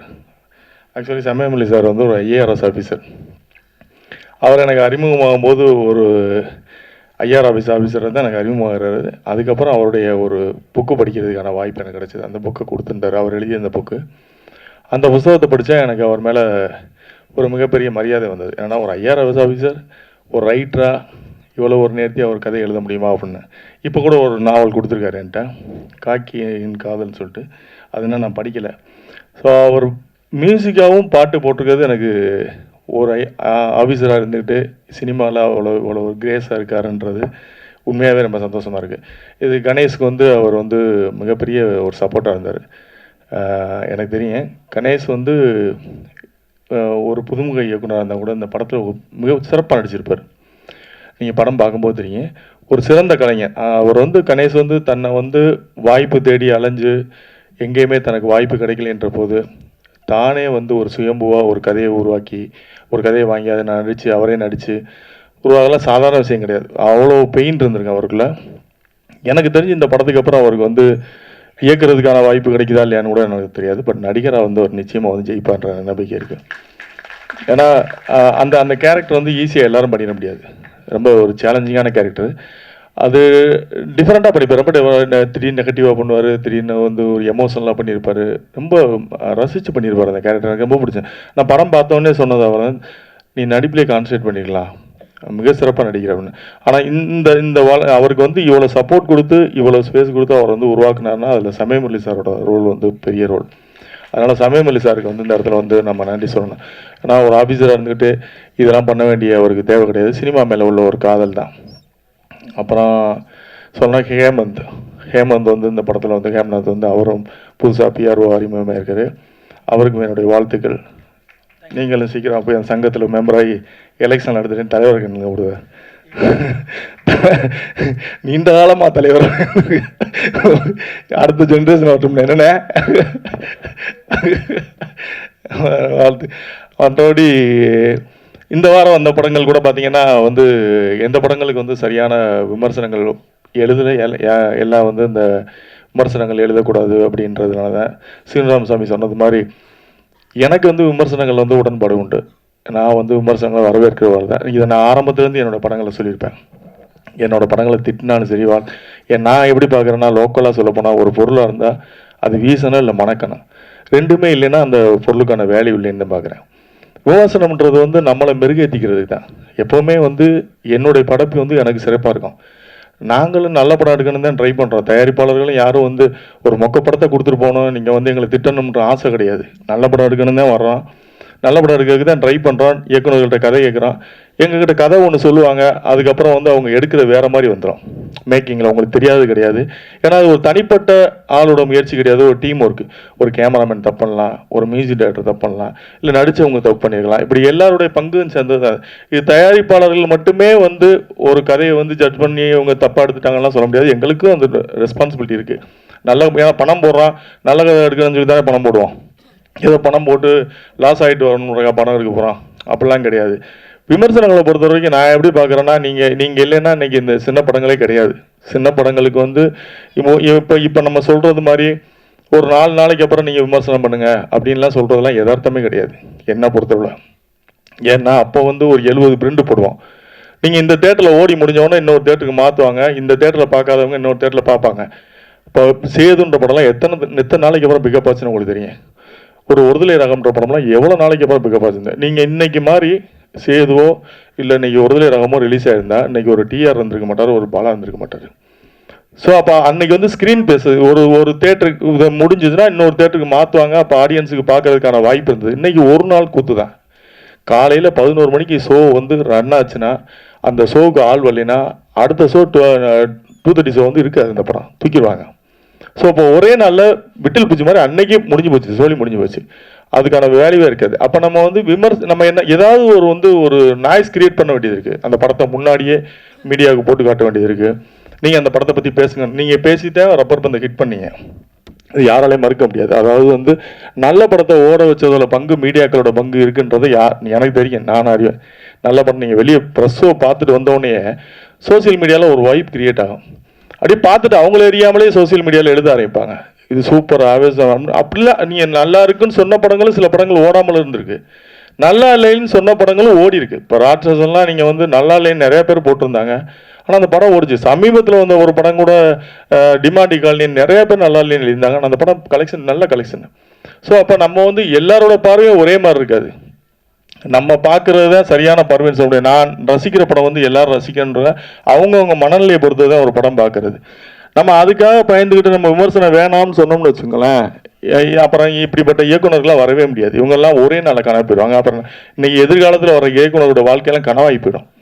அவங்க எப்படி வர்றது? இப்போ நீங்கள் ரப்பர் பந்துக்கு யாருமே விமர்சனம் போடல, 4 நாள் பொறுத்து நீங்கள் விமர்சனம் போடுங்கன்னு நம்ம சொல்லியிருந்தோம்னா அந்த இயக்குனரோட வாழ்க்கை என்ன இருக்கா? புதுசாக வர ஒரு இயக்குனருக்கு வந்து எந்த நடிகர் வந்து பெரிய நடிகர் வந்து டேட்டு கொடுத்து நீங்கள் ஒரு பெரிய படங்களுக்கு வந்து அவங்களுக்கான ரசிகர் பட்டாளம் இருக்காங்க, அவங்க வந்து நூன் ஷோவை புல் பண்ணிடுவாங்க. அதுக்கு தான் அந்த நூன் ஷோவை புல் பண்ணுறதுக்கான ஆர்டிஸ்ட் தான் வேல்யூ உள்ள ஆர்டிஸ்ட். அதுக்கு தான் ஒரு மார்க்கெட் வேல்யூ உள்ளவங்க, அவங்களுக்கு சம்பளம் கொடுத்து நம்ம நடிக்க வைக்கிறோம், நூன் ஷோவையாவது புல் பண்ணட்டும் அவங்க அப்படின்னு. அப்போ அப்படி வரும்போது மவுத் டாக்கில் ஒரு வேளை அவங்க பார்த்துட்டு போய் வெளியே சொல்லுவாங்க, படம் நல்லா இருக்குன்னா திரும்ப வர போகிறாங்க, நல்லா இல்லைன்னா போக போகிறாங்க. சின்ன படங்களுக்கு நம்ம என்ன பண்ண முடியும்? சின்ன படங்கள் நீங்கள் 4 நாளைக்கு அப்புறம் ரிவ்யூ போடுங்க அப்படின்னு சொன்னோம்னா நம்ம 4 நாளைக்குள்ள அந்த படம் காணாமல் போயிடும், வந்தனைக்கே காணாமல் போயிடும். 4 நாளைக்கு அப்புறம் வந்து நம்ம தான் உட்காந்து தனியாக பார்த்துக்கிட்டு இருக்கோம், ஆள் இருக்காது. அதனால் வந்து இது நம்ம வந்து மீடியாவும் தயாரிப்பாளர்களும் ஒரு இணக்கமான முடிவு எடுத்து போக வேண்டியது. ஆனால் இந்த சினிமா நல்லா இருக்கணுன்றதுல உங்கள் பங்கு வந்து மிகப்பெரிய பங்கு. உங்களோட பங்கு வந்து இந்த படத்தை வந்து நீங்கள் கொண்டு போய் சேர்க்கறதுக்கான பொறுப்பு உங்கள்கிட்ட தான் இருக்குது. இது நம்ம 2 பேரும் தான் நம்ம வந்து ஆரோக்கியமாக முடிவு எடுக்கணும். விமர்சனங்களை வந்து ரொம்ப நாகரிகமாக ஆரோக்கியமாக வைக்கணும். ஏன்னா ஒரு காலத்தில் வந்து அவங்க இப்போ உங்களுக்கு தெரியும், ஆனந்தவர்களுடைய மார்க் போடுறதுலாம் பார்த்தீங்கன்னா போஸ்ட் அடிச்சுலாம் ஓட்டியிருக்காங்க. 45 மார்க் ஆனந்த விடலில் போடுறாங்க, 50 மார்க் போடுறாங்கன்னா அது அன்னைக்கு வந்து வால் போஸ்டில் பெருசாக இருக்கும் ஆனந்த விடல். அப்போ அது வேல்யூ பண்ணாங்க அந்த ரிவ்யூ வந்து. அப்போ பத்திரிகையாளர்கள் நமக்கும் வந்து அந்த ரெஸ்பான்சிபிலிட்டி இருக்குன்னு நம்புகிறேன். ஏன்னா இது நம்ம எல்லாரும் சேர்ந்து இது ஒரு கிட்டத்தட்ட நம்ம இண்டஸ்ட்ரியில் ஒரு 50,000 பீப்புள் வாழக்கூடிய ஒரு தொழில். இதுக்கு நமக்கு எல்லாருக்குமே ரெஸ்பான்சிபிலிட்டி இருக்குன்னு நம்புகிறேன். அதுக்காக பத்திரிக்கை நீங்கள் நான் சொல்ல மாதிரியே நீங்கள் ரிவ்யூவே போடாதீங்க அப்படின்னு சொல்கிறதுல எனக்கு உடன்படே கிடையாது. அப்படின்னா வந்து ஒரு படம் ரிலீஸ் ஆகும்போது அந்த படம் வந்து எத்தனை நாள் மினிமம் நீங்கள் தேட்டரில் போடுவோம்ன்ற ஒரு கணக்கு வேணும். இத்தனை நாள் நாங்கள் எடுக்க மாட்டோம் அந்த படத்தை, ஆள் வருதோ வரலையோ ஒரு 4 நாளைக்கு இந்த படம் நிற்கும், நாங்கள் போடுறோம், மவுத் டாக்கில் வரட்டும் அப்படின்னு நாங்கன்னா ஒத்துக்கலாம். அப்படி தேட்டருக்காரங்க கண்டிப்பாக ஒத்துக்க மாட்டாங்க. ஏன்னா அவங்களும் எப்படி லாஸை பேர் பண்ணுவாங்க. இப்போ அவங்களுக்கு என்னென்னா வந்து எங்களுக்கு நூன் ஷோக்கு ஆள் இல்லைங்க, நம்ம காசு கொடுத்து டிக்கெட் வாங்கி நீங்கள் போடுங்கன்னு சொன்னால் கூட போட மாட்டாங்க, ஏன்னா கேண்டீன் பிஸ்னஸ் இருக்காது. ஸோ அதுவும் சிக்கல் இருக்குது. ஸோ ப்ராக்டிக்கலாக அப்படி நிறைய சிக்கல் இருக்குது. நீங்கள் எல்லா பக்கமும் நீங்கள் யோசிக்கணும். விமர்சனம் வேணான்னும் போது அப்போ எனக்கு அந்த பக்கத்தில் நீங்கள் வந்து எனக்கு அதுக்கான ஸ்பேஸ் கொடுக்கணும்.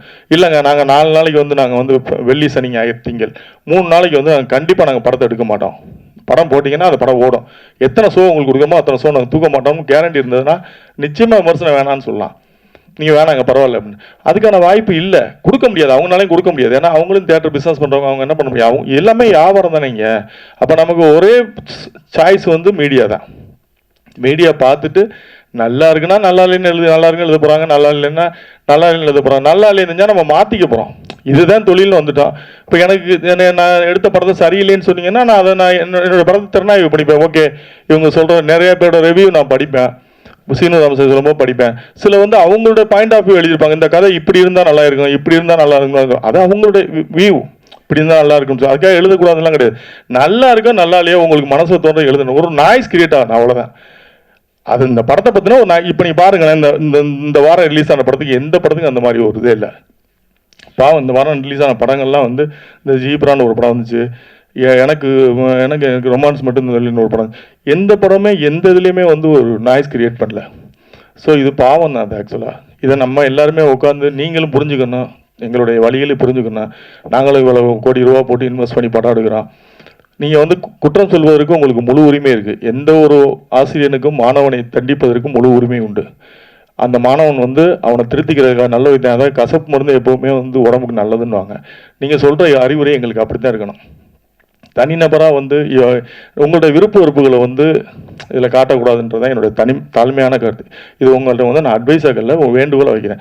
உங்களுடைய விருப்ப வெறுப்பு எதுவாக இருந்தாலும் அதுதான் அதை வந்து அந்த படைப்பில் காட்டாங்க. ஏன்னா அந்த படைப்பில் நீங்கள் என்ன மட்டும் உங்களுக்கு பிடிக்காமல் இருக்கும், என்ன பிடிக்காதுக்காக என்னை டார்கெட் பண்ணி எழுதுவீங்க. பட் அந்த படத்தில் வந்து நிறைய பேர் நடிச்சிருப்பாங்க, நிறைய பேரோட முதல் கனவாக இருக்கும். அதில் அவங்க அப்போ எல்லாருமே பாதிக்கப்படும். ஸோ அதனால் நம்மளுடைய தனிமனித விருப்பெல்லாம் வந்து ஒரு படைப்பில் வைக்கக்கூடாதுன்றது என்னுடைய வேண்டுகோள். மற்றபடி உங்களுடைய ஆதரவு வந்து சினிமாவுக்கு என்றைக்குமே தேவை. முதல் நாளே உங்களுடைய விமர்சனத்தை நாங்கள் எதிர்பார்க்குறோம், எங்களுக்கு வேணும் அப்படின்றதுலாம் நான் ரொம்ப ஸ்ட்ராங்காக இருக்கேன். இது சீனு ராமசாமி சொன்ன மாதிரி நீங்கள் சொல்லுங்கள், ப்ரொடியூசர் கவுன்சிலில் சொல்லுங்கள், நான் எப்போயுமே என்னோடய ஸ்டாண்டில் நான் தெளிவாக இருப்பேன். நான் ரிவ்யூ வந்து மதிக்கிறவன், நான் விமர்சனங்களை ஏற்றுக்கொள்ளக்கூடியவன். விமர்சனம் வேணும், ஏன்னா அதுதான் இன்றைக்குள்ள படைப்பாளிகளை அடையாளப்படுத்தும். சின்ன டாடான்னு ஒரு டைரக்டர் இப்போ வந்து பேசிட்டு போனார். அவர் எப்படி உருவானார்? நீங்கள் கொடுத்த விமர்சனத்து மூலமாக நீங்கள் நிறைய பேர் உருவாக்கி விட்டுருங்க. இன்றைக்கி உயரத்தில் இருப்பவர்களெல்லாம் நீங்கள் உருவாக்கி விட்டவங்க தான்.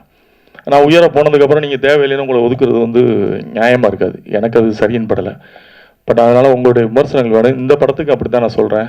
இந்த படத்துக்கு இந்த கணேசன்றவர் அவருடைய பெரும் முயற்சி. இந்த படம் வந்து அவர் எவ்வளோ கஷ்டப்பட்டு எடுத்திருக்காருன்றது எனக்கு தெரியும். ஏன்னா அதில் ஒரு அந்த கேரக்டராக நடித்தது தான் அவருடைய உண்மையாகவே அவருடைய வாழ்க்கையை அவர் எவ்வளோ வலி இருந்தால் அப்படி நடிச்சிருப்பாருன்றதை நான் உணர்ந்தேன். நான் உண்மையாக நீ காலையிலேருந்து கூப்பிடும்போது கூட என் ஆஃபீஸில் வந்து அவர் நான் வரவே வேணான்னு சொன்னேன். பரவாயில்ல நீங்கள் ஃபோனில் சொன்ன போது நான் வரேன் அப்படின்னு. இல்லை உங்கள் ஆஃபீஸ்க்கு வரேன்னு அப்போ அவர் வர வச்சு நான் கேட்டேன், யாரை கூப்பிட்ருக்கீங்க, யார் இதுக்கு பிஆர்ஓ, எப்படி இதை வந்து இப்படிலாம் கேட்டேன். அவருக்கு பாவம் அவர் வந்து இந்த ஒரு படம் பண்ணணும், நடிக்கணும் அப்படின்ற ஒரு ஆர்வம் தான் இருக்குது. நிச்சயமாக நல்லா வருவீங்க பிரதர். நீங்கள் இந்த படத்துக்காக நிறைய மெனக்கட்டுருக்கீங்க. உங்களுடைய சின்சியாரிட்டி கண்டிப்பாக வருவீங்க. ஏன்னா சினிமா வந்து நம்பினவங்களை கைவிட்டதே கிடையாது. சும்மா இதை வந்து ஒரு என்டர்டெயின்மெண்ட் சும்மா பொழுதுபோக்காக எடுத்துகிட்டு போகிறவங்கள வேணால் அந்த சினிமா கைவிட்டுருக்குமே தவிர உண்மையாகவே சினிமாவை நேசிச்சவங்க யாரும் தோற்று போக மாட்டான். தோற்று போகிற மாதிரி நமக்கு தெரியுமே தவிர தோற்று போக மாட்டோம். நிச்சயமாக ஜெயிப்போம். நீங்கள் இந்த படத்தின் மூலமாக வெற்றி பெறுவீங்க. என்னுடைய வாழ்த்துக்கள். இந்த டீம் அனைவருக்கும் என்னுடைய வாழ்த்துக்கள். நன்றி. ஸோ அடுத்தபடியாக நம்மளோட பிஆர்ஓ நிக்கில் சார் அன்போடு அழைக்கிறோம். இந்த படத்தில் வந்து அறிமுகமாகும் பிஆர்ஓ ஹேமானந்துக்கு வாழ்த்துக்கள். அவர் பிகைன் வுட்ஸில் பிஆர்ஓ இருக்கும்போது நான் பிஆர்ஓ பண்ண நிறைய படத்துக்கு நிறைய சப்போர்ட் பண்ணியிருக்காரு. ஸோ என் படங்கள் அடுத்த கட்டத்துக்கு எடுத்துகிட்டு போகிறதுக்கு முக்கிய காரணமாக இருந்த ஹேமானந்த் இன்று பிஆர்ஓவாக அடியெடுத்து வைக்கிறார். அவருக்கு வாழ்த்துக்கள். இந்த படத்தில் வந்து நம்ம பொதுவாக வந்து நிறைய ஃப்ரெண்ட்ஸ் இருப்பாங்க, ஆனால் சமயத்தில் யாரும் உதவி பண்ண மாட்டாங்கன்னு சொல்லுவாங்க. ஆனால் ஹேமானந்துக்கு இந்த படத்தில் வந்து சமயத்தில் வந்து ஹெல்ப் பண்ணி மியூசிக் டைரக்டராக ஆயிருக்காரு. ஸோ அவர் வந்து சார் சொன்னது ஒரு ஐஏஎஸ் ஆஃபீஸர்னு, ஒரு ஜிஎஸ்டி கமிஷனர் அவர். ஆனால் அந்த ஜிஎஸ்டி கமிஷனர் என்ற எந்த ஒரு பந்தமும் இல்லாமல் சினிமாவில் இருக்க ஒரு பேஷன்னால பண்ணிட்டு இருக்காரு. அவர் இசை பற்றி சொல்லும் போது எனக்கு வந்து ராகம்லாம் எதுவும் தெரியாது சொல்லிட்டு சில பல்லவிகள்லாம் சொன்னார். டி ராஜேந்தர் சார் வந்து ராகம் தேடும் பல்லவின்னு சொல்லி ஒரு படமே எடுத்து சக்ஸஸ் பண்ணியிருக்காரு. அது மாதிரி உங்களுக்கு ராகம் தெரியாமல் இருக்கலாம், ஆனால் உங்கள் பல்லவி அந்த ராகத்தை தேடி இருக்கிறது. அதனால பாடல்கள் நல்லாக வந்திருக்கிறது. இங்கே வந்து இந்த கதைக்கு வந்து பொதுவாக வந்து ஒரு கதைக்கு வந்து நங்கையும் தேவை மங்கையும் தேவைன்னு சொல்லுவாங்க. ஸோ மங்கையாக கதாநாயகியாக இருந்தாலும் நங்கையாக திருநங்கை நமிதா அவர்கள் பண்ணியிருக்காங்க. நீங்கள் கூகுளில் சர்ச் பண்ணிங்கன்னா நங்குன்ற மீனிங் வந்து woman of quality and distinction சொல்லுவாங்க. அது மாதிரி நீங்கள் உமன் ஆஃப் குவாலிட்டி அண்ட் டிஸ்டிங்ஷன்றதுனால இந்த படத்தில் உங்களோட விஷயங்கள் நல்ல தெரிஞ்சிருக்கு. இயக்குனர் கணேஷ் அவருக்கு வாழ்த்துக்கள். அவர் சொன்னார், நான் சின்ன வயசில் வந்து பேச மாட்டேன், ரொம்ப சைலண்ட்டாக இருப்பேன், நல்ல சைலண்ட்டாகவே இருக்குன்னு சொன்னாங்க. லைஃப்பில் சைலண்ட்டாக இருக்கிறது தான் முக்கியம், வைலண்ட்டாக இருக்கக்கூடாது. நீங்கள் ஒரு நல்ல படம் எடுத்திருக்கீங்க. பொதுவாக நம்ம வந்து நிறைய விஷயங்கள் சத்தமாக சொல்வதை விட அழுத்தமாக சொல்ல வேண்டும் என்று சொல்வார்கள். இந்த சைலண்ட் படம் உங்கள் கேரியரில் ஒரு அழுத்தமான பதிவாக இருக்கும் என்று நான் வாழ்த்துகிறேன். வாய்ப்பு கொடுத்ததற்கு நன்றி, வணக்கம். சாந்தி ஆனந்த் அவர்களை அன்போடு அழைக்கிறோம். முதல்ல என்னை பார்த்தது கணேஷ் டைரக்டர் அவர் தான். ஒரு அம்மா கேரக்டர் இருக்குது அப்படின்னு கூப்பிட்டாங்க. தென் நான் போன உடனே இந்த மாதிரி ஸ்டோரி அவுட்லைன் மட்டும் அந்த அம்மாவோட கேரக்டர் பற்றி சொன்னாங்க. எனக்கு ரொம்ப பிடிச்சிருந்தது. உடனே ஓகே சொன்னேன். அண்ட் அவருக்கும் என்னுடைய நன்றி. இந்த படம் என்னுடைய சீன்ஸ் எல்லாம் பண்ணுறச்ச சமயமுரளி சார் வந்து கூட நின்று ரொம்ப என்கரேஜ் பண்ணி அப்ரிஷியேட் பண்ணி இது இப்படி பண்ணால் நல்லாயிருக்கும், அப்படி பண்ணால் நல்லாயிருக்கும் அப்படின்ட்டு சஜஷன்ஸும் கொடுத்தாரு. அதே சமயத்தில் கணேஷ் சாரும் எனக்கு இப்படி வேணும் அப்படி வேணும்ன்ட்டு லைக் அவங்க சஜஷன்ஸ் கொடுத்தது எனக்கு இம்ப்ரூவ்மெண்ட்டுக்கும் என்னுடைய டேலண்ட்டை என்கரேஜ் பண்ணுற மாதிரி நல்ல ஒரு மோட்டிவேஷனாக இருந்தது எனக்கு இந்த ஆப்பர்ச்சுனிட்டி கொடுத்ததுக்கு. நிச்சயமாக இது எல்லாருக்கும் பிடிக்கும். ஏன்னா கணேஷ் சாரை பார்க்கும்போது எனக்கு வந்து இவர் தான் இந்த கேரக்டர் பண்ணியிருக்காரா அப்படின்றது எனக்கு ரொம்ப ஆச்சரியமாக இருந்தது. ஏன்னா அவ்வளோ அழகாக அந்த கேரக்டரை திருநங்கையாக பொர்ட்ரே பண்ணியிருக்கிறார். அவர் சூப்பர்பாக பண்ணியிருந்தார். அவரோட கூட நடிக்கிறது வந்து நான் இத்தனை படங்கள் பண்ணியும் எத்தனை சீரியல்ஸ் பண்ணியும் நான் வந்து இந்த கேரக்டர் அவரோட பண்ணுறது வந்து நான் ரொம்ப சின்னவளாக நினச்சேன். ஏன்னா அவ்வளோ அழகாக அவர் பொர்ட்ரே பண்ணியிருந்தார். எனக்கு ரொம்ப ஆச்சரியமாக இருந்தது. ஒரு திருநங்கையாக வந்து அவ்வளோ அழகாக அவர் இன்ச் பை இன்ச் அந்த அந்த அசைவுகள் எல்லாமே ரொம்ப அழகாக அவர் எனக்கு ரொம்ப பிடிச்சிருந்தது அவரோட பண்ணுறதுக்கு. Thank you Ganesh sir for giving me this opportunity and thank you Samayamurali sir for giving me this opportunity. என் கடவுளுக்கு நன்றி சொல்கிறேன். நீங்கள் எங்களுக்கு மோட்டிவேட் பண்ணி சப்போர்ட் பண்ணி எங்களை இந்த படத்தை வந்து எங்களுக்கு நல்லா எடுத்து கொடுக்கணுன்றத உங்ககிட்ட தெரிவிச்சுக்கிறேன். ஸோ இந்த வாய்ப்பை அளித்து அனைவருக்கும் என் மனமார்ந்த நன்றிகளை தெரிவிச்சுக்கிறேன். தேங்க்யூ. இங்கே வந்து பெரிய வேக்யூம் இருக்குது. அதாவது சினிமாவே பூதாகாரமாக இருக்குது. இங்கே டிஸ்ட்ரிபியூஷனில் என்ன நடக்குதுன்னு தெரில, வியாபாரத்தில் என்ன நடக்குதுன்னு தெரில. எந்த தொழிலும் வந்து தோக்காது. தொழில் பண்ணுறவன் தான் தோப்பான். தோக்கிறதுக்கு காரணம் தொழில் பண்ண தெரியல, இல்லை கற்றுக்கலன்னு அர்த்தம். ஸோ நான் கற்றுக்காமல் டிஸ்ட்ரிபியூஷன் பற்றி கற்றுக்காமல் ப்ரொடியூஸ் பண்ணேன். அது எனக்கு நிறையா பாடம் சொல்லி கொடுத்துச்சு. அது பாடத்தை கற்றுக்கிறதுக்கு எனக்கு ஒரு 2 கோடி ரூபாய்க்கு மேலே செலவாச்சு. சினிமாவில் எடிட்டராக சம்பளமே வராது. அதெல்லாம் சேர்த்து வச்சு நானே ப்ரொடியூஸ் பண்ணி மொத்த காசையும் திரும்பி சினிமாவில் விட்டு ஒரு பாடம் கற்றுக்க வேண்டியதாகிடுச்சு. பாடம் கற்றுக்கிட்டதுனால நம்மள மாதிரி யாரெல்லாம் தெரியாமல் இருக்காங்களோ தேடி போனேன். அப்படி தேடிட்டு இருக்கும்போது நான் கணேஷ் பார்த்தேன். ஒரு சாப்பாட்டு கடையில் பார்க்கும்போது ஒரு ட்ரெய்லர் காமிச்சார். எனக்கு ரொம்ப இன்ஸ்பைரிங் ஆச்சு. பிரதர் என்ன பட்ஜெட் அப்படின்னு கேட்டால் அவர் சொன்ன பட்ஜெட் எனக்கு ஆச்சரியமாக இருந்துச்சு. ஏன்னா ரொம்ப ஃப்ரேமுக்கு உழைச்சி ஒரு 4 வருஷம் அதுக்குள்ளேயே ஓடுனதான். நம்ம அது ஈஸியாக இன்றைக்கி ஒரு செகண்டில் பார்த்துட்டோம். அது கதையாக உருவாகி இந்த கதை எப்போ ஆரம்பிச்சதுன்னு கேட்டேன். எங்கள் அம்மாவோட சாவை நான் நேரடியாக கண்ணில் பார்க்கும்போது இந்த கதை உருவாச்சு பிரதர்னு. எனக்கு ரொம்ப ஹாண்டிங்காக இருந்துச்சு. ஏன்னா எல்லா கதைக்கு பின்னாடியும் அவ்வளோ காரணம் இருக்குது. யாருமே சார் சொன்ன மாதிரி இங்கே தோற்று போகிறதுக்காக படம் எடுக்கலை. நிறைய காரணங்கள். ஏன்னா ஒரே ஒருத்தன் பண்ணால் பேட்மிண்டன் விளையாடுறோம், இல்லைன்னா அது விளையாடுனா ஒரே ஒருத்தர் விளையாடுறான். அது தனிப்பட்ட முயற்சி. இங்கே கூட்டு முயற்சியில் பண்ணும்போது யாரோ ஒருத்தர் பண்ணுற மிஸ்டேக்னால பல காரணங்களால் ஒரு படம் மிஸ்டேக் ஆகுது. ஸோ இதெல்லாம் சரி பண்ணி இங்கே படத்தை சக்ஸஸ்ஃபுல்லாக குறிப்பாக சின்ன படங்களை மாற்றுறதுக்காக தான் எஸ்பிஆர் ஸ்டுடியோஸ் வந்து டிஸ்ட்ரிபியூஷன் பண்ணது. இப்போ 5 படம் டிஸ்ட்ரிபியூஷனுக்கு அடுத்தது ரெடியாக இருக்குது. So thank you so much. SPR ஸ்டுடியோஸோட டேக்லைன் இது கனவை செதுக்கும் மாயத்தூரிகை. நிறையா இப்போ நான் ஒரு படம் ப்ரொடக்ஷனும் பண்ணிகிட்ருக்கேன். உட்காந்து எனக்கு ஒரு 2 வருஷம் ஆச்சு இதெல்லாம் கற்றுக்கிறதுக்கு. ஓகே, போன படம் என்னெல்லாம் தப்பு பண்ண உட்காந்து ஒரு 2 வருஷமாக நோட் பண்ணி ஒரு 200 கதை கேட்டுட்டு அடுத்து ஒரு படம் ப்ரொடக்ஷனும் பண்ணிகிட்ருக்கேன், டிஸ்ட்ரிபியூஷனும் அடுத்து பண்ணிகிட்ருக்கேன். So thank you so much. இனிமேல் மீண்டும் அடிக்கடி சந்திப்போம். Thanks sir. உங்களோட எல்லாரோட சப்போர்ட்டும் அடுத்தடுத்த படங்களுக்கும் தேவை. இந்த படங்களை நீங்கள் சைலண்ட்டாக சத்தமாக இன்னும் பெரிய சத்தமாக மக்கள்கிட்ட கொண்டு போய் சேருங்க. Thank you so much. Thanks lot.